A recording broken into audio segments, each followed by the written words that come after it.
আপনারা জানেন মাদকের বিরুদ্ধে শক্ত অবস্থান নেওয়ার ফলে বর্ডার গার্ড বাংলাদেশের টেকনাফ ব্যাটালিয়ন এই নাফ নদীর অববাহিকায় অবস্থিত যে জনপদ আছে এর ভেতরে বিপুল অভিযান পরিচালনা করছে। তো গোপন সূত্রে আমাদের তথ্য ছিল এখানে এক শ্রেণীর মাদক ব্যবসায়ী জনপদের বিভিন্ন মাদক সেবনকারীদের কাছে মাদক বিক্রি ছাড়াও অস্ত্র ভাড়া দেয়া এবং এখান থেকে নাশকতামূলক কার্যকলাপের বেশ কিছু পরিকল্পনা গ্রহণ করে।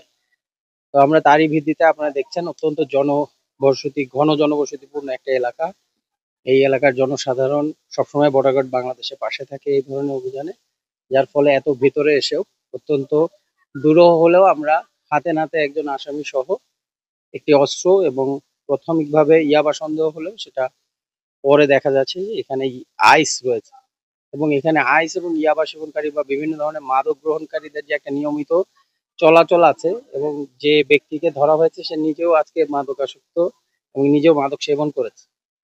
তো সেই মাদক সেবনের সকল আলামত সহ আমরা স্থানীয় চাক্ষুষ সাক্ষী হিসেবে পাশের যে দোকানে কর্মরত ব্যক্তি ছিল তাকে সহ প্রাথমিক তথ্যপত্র ভিত্তিতে আমরা এখন বিস্তারিত প্রতিবেদন তৈরি করব, বিস্তারিত তদন্ত করব এই ঘটনার সাথে কারা জড়িত।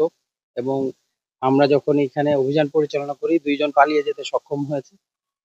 আমরা তাদেরকে খুঁজে বের করা সহ সম্পূর্ণ চক্রটির আদ্যপান্ত নিরীক্ষা করে আমরা এই অভিযান ইনশাল্লাহ আগামীতে এই টেকনাফে যত চক্র কার্যক্রম চালিয়ে যাচ্ছে তাদের সবাইকেই আইনের আওতায় আনবো।